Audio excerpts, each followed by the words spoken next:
there's a subject you've talked about so many, many times, but it keeps coming back and back in people's questions and preoccupations, and that is the subject of fear. Do you want to talk about that? It's a rather complicated subject.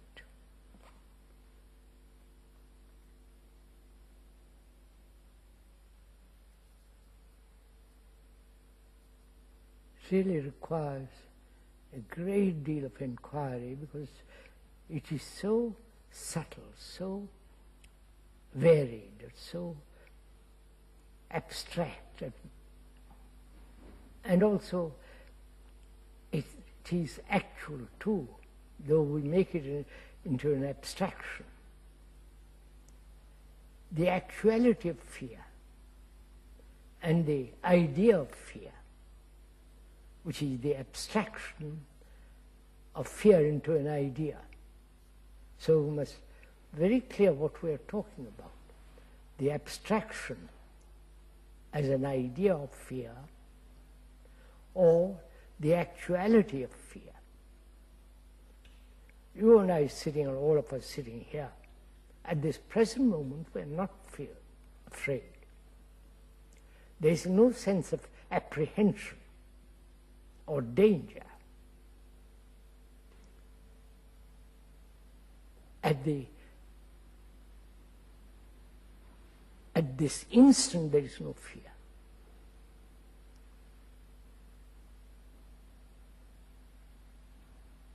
So fear is both an abstraction as an idea, as a word, and also the fact. First of all, let's deal with these two. Why do we generally make an abstraction of things? Why do we see something actual and then turn it into an idea? Is it because the idea is easier to pursue, or is the idea is our conditioning, or we are educated to ideas or in ideas, not educated to deal with facts? Why is this? Why is it that human beings throughout the world deal with abstractions? What should be, what must be, what will happen, and so on. The whole world of ideation and the ideologies, whether it be the communist ideology based on Marx and Lenin, or the capitalist ideas of so-called free enterprise and so on, or the whole world of religious concepts, beliefs, ideas, and the theologians working these ideas out. Why is it that ideals have become so extraordinarily important? From the ancient Greeks, even before the Greeks and so on, ideas prevailed. And now, even now, ideals separate man, and they bring wars, all kinds of. Why do human beings, or why do the brain of human beings operate this way?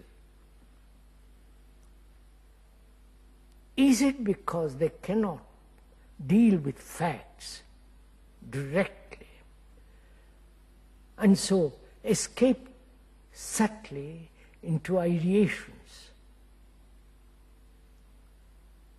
If one sees ideas, the ideas are really very divisive factor.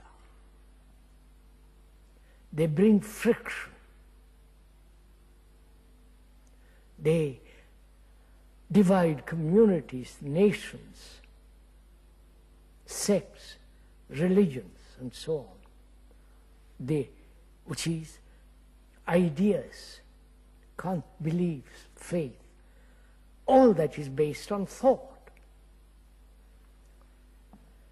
And facts. What are facts?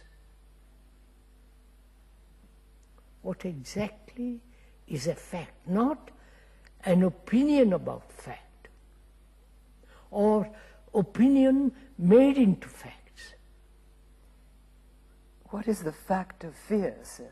I'm coming to that. First, we must establish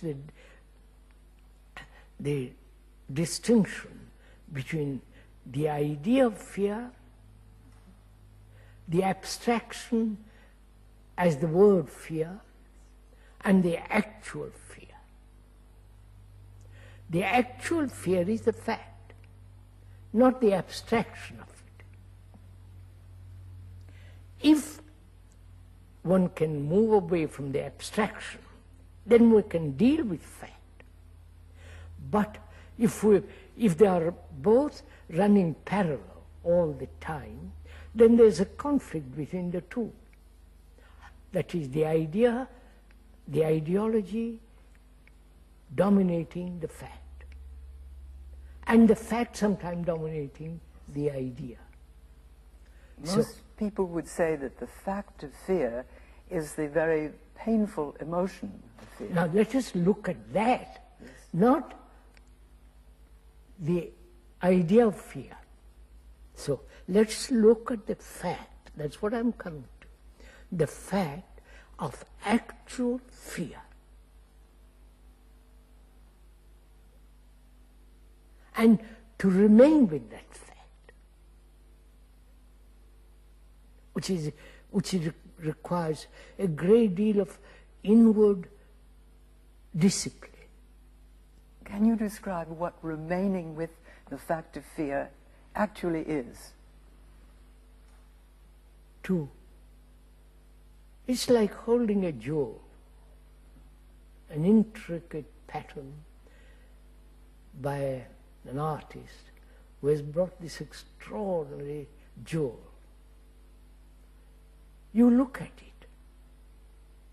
You don't condemn it. You don't say how beautiful and run away with words, but you are looking at this extraordinary thing put together by hand, by a cunning fingers and the mind that the brain that has brought this. You're watching it, you're looking at it, you're turn it round, look at it various sides, the back and the front and the side, and you never let it go.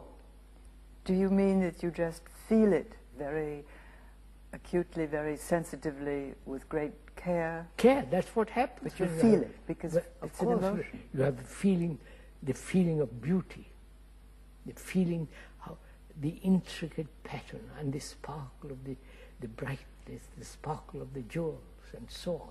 So can we deal with the fact of fear and look at it that way? Not escape. Not say, well, I don't like fear, get nervous and apprehensive and suppress it, or control it, or deny it, or try move it into another field. If we can do all that, just remain with that fear. So fear then becomes an actual fact, which is there, whether you are conscious of it or not, whether you have hidden it very, very, very deeply, is still there. So then we can ask very carefully and hesitantly, what is this fear?